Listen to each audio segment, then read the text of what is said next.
All right.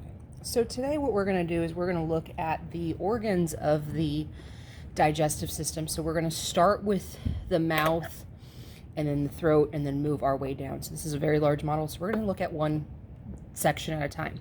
So here we've got the nasal cavity, we've got the oral cavity, we've got the trachea down here, and we've got the esophagus. So when we're talking about the digestive system, the first place that we're going to put food is in the mouth. So this structure right here is the tongue. These are the teeth. These are the lips. Okay. So once we put food in our mouth, the first thing we're going to do is we're going to bite it with our first set of teeth, which are the incisors. So those are used for cutting. Our canines are our second set of teeth, which we don't see on this model, but the canines are there to tear and to pierce food.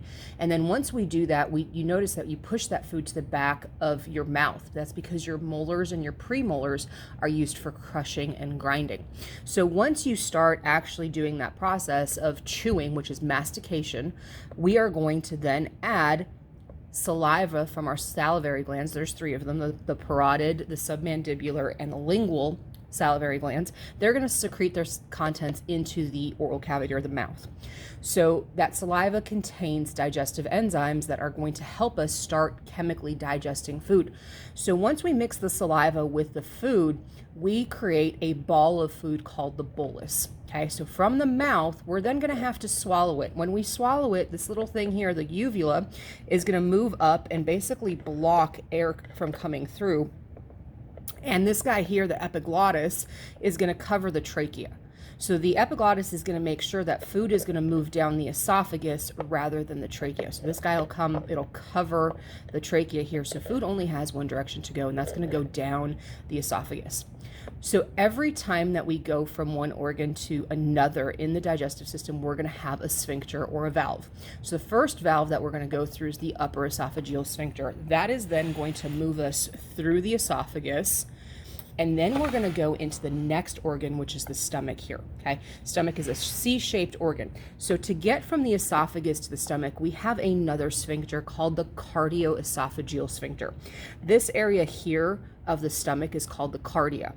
The upper rounded portion is the fundus. This is the body. We have the greater curvature and the lesser curvature, and then the very end of it is called the pylorus. So the cardioesophageal sphincter is going to be the one that separates the cardia of the stomach from the esophagus, hence the name cardioesophageal.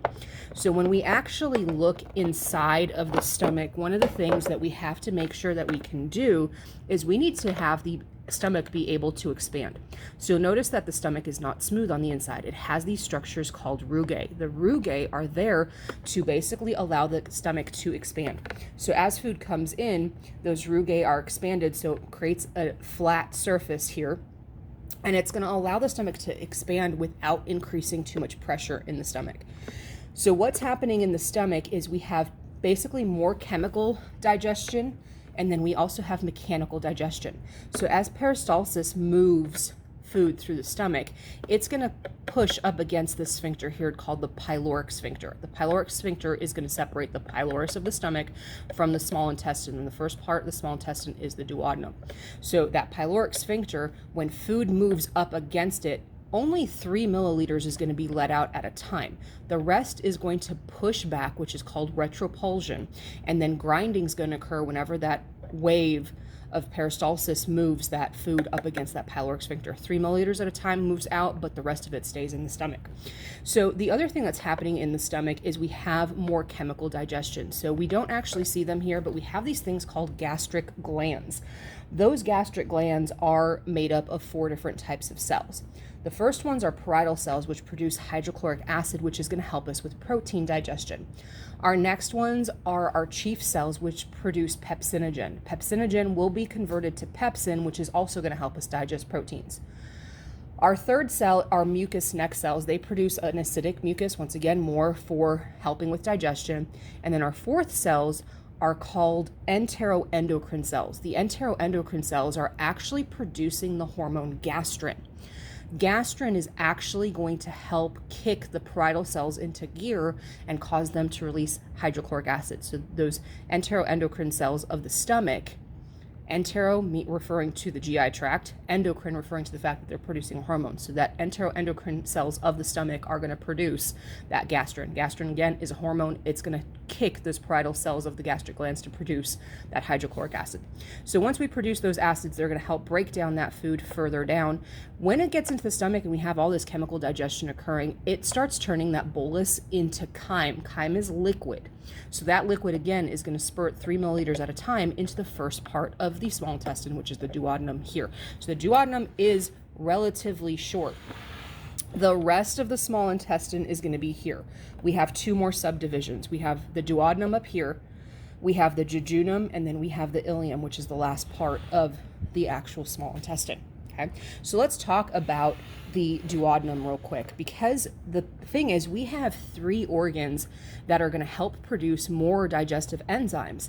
The liver is producing one of them, the gallbladder is actually storing one of those, and then the pancreas right here is another one of those organs that's going to help us with producing digestive enzymes. So the liver, the gallbladder, and the pancreas are all releasing their contents right here, which is going into the duodenum. So that's the first part of the small intestine.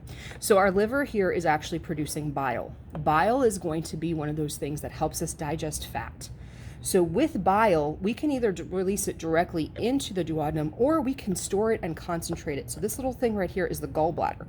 The gallbladder is actually taking bile produced by the liver, storing it, removing water, and making it more effective at breaking down fat. If you think about concentrated bleach versus dilute bleach, concentrated bleach works a lot better. Concentrated bile works a lot better at actually digesting those fats. So you'll notice that we have a couple of tubes here, right? So our first tube is actually going to be this one right here. This is called the common hepatic duct. The common hepatic duct, hepatic refers to liver. So this is the duct that's actually gathering all of the bile from the lobes of the liver. This one right here is the cystic duct. The cystic duct is actually going to go to the gallbladder, and it's also going to join with that common hepatic duct. So when we have the common hepatic duct coming from the liver, the cystic duct coming from the gallbladder, we create this other tube, which is called the common bile duct. Because both of these have bile in them, that common bile duct is actually going to come down here and dump its contents into the duodenum. The pancreas here, okay, the head of the pancreas is this piece here that's closer to the duodenum. The tail is over here that's really close to underneath the stomach. This guy here is the spleen.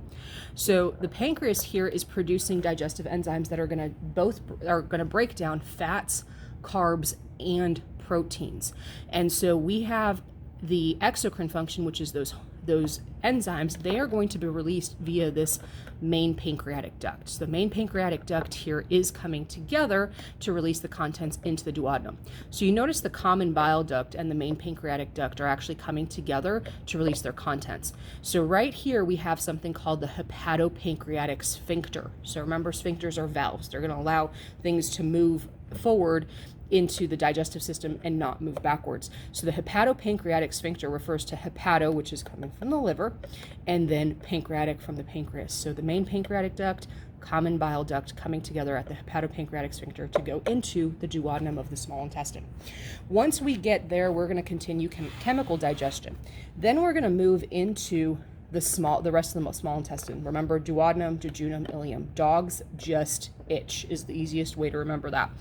So in the jejunum and the ileum, we're going to start seeing more of these circular folds, which you can see right here. It's kind of this striped pattern. So those circular folds, we're going to see villi and we're going to see microvilli. All 3 of those structures are essentially going to get to a point where they are increasing the surface area. So if you take your fist and think about your fist, you have quite a bit of surface area. But if you expand your hands out, you're going to notice you have more surface area. And then when you expand your fingers out, that's even more surface area. So in order for food to be absorbed, it has to come in contact with the wall more frequently. So what those 3 structures are doing is increasing the surface area, which is actually going to help us absorb substances a lot better. So we're going to find that in the small intestine, because the major function of the small intestine is really to make sure that we are going through and absorbing those nutrients. Okay, so now we've talked about the small intestine. Let's go to the large intestine. So the first part of the large intestine is the cecum. So when the small intestine and large intestine meet, they meet at this T junction. This area here is the cecum, and then we go into the colon.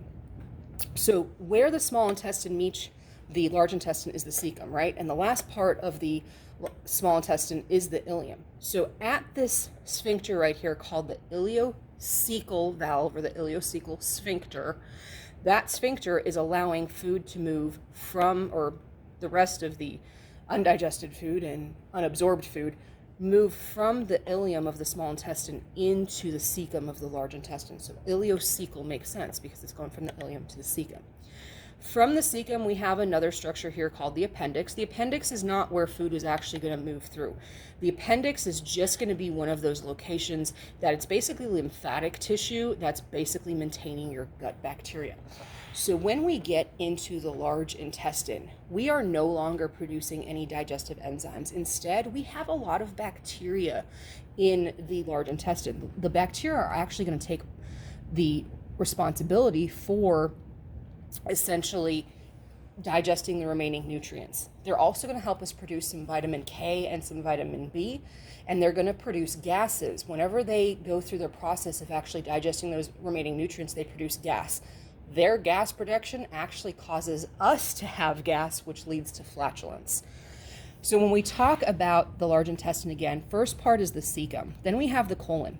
The first part is the ascending colon going up, the transverse colon going across, the descending colon going down, and then we have this S-shaped colon, which is the sigmoid colon.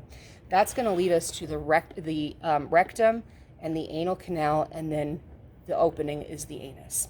So when we talk about the anus, we have two different valves here, or two different sphincters. We have an internal anal sphincter and an external anal sphincter. The internal anal sphincter, as soon as food continues moving through the large intestine, it's going to push up against this first sphincter.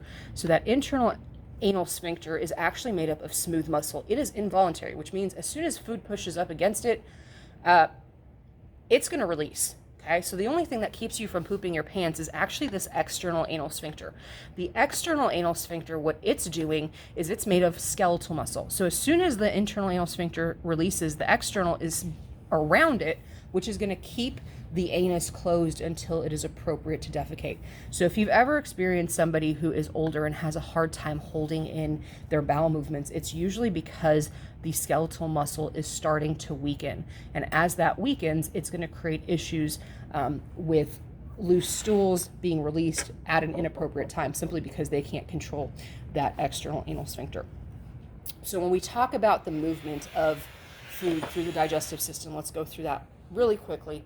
We go from the mouth, we go into the throat, which is the pharynx. We then move into the esophagus. From the esophagus, we're going to go into the stomach. From the stomach, we're going to go into the small intestine. The first part, once again, is the duodenum. We're then going to go into the second part of the small intestine, which is the jejunum, and then the ileum. From the ileum, we're going to go into the large intestine. First part is the cecum.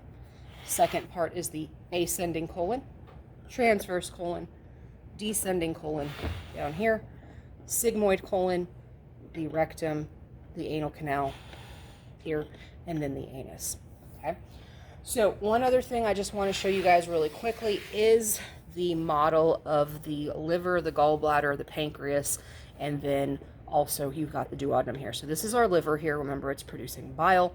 So this common hepatic duct is bringing all of that bile down here. We have the cystic duct, which goes to the gallbladder. Remember, the gallbladder storing and concentrating bile.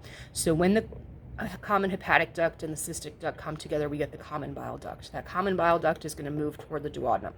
The pancreas here, remember, it's producing digestive enzymes as well.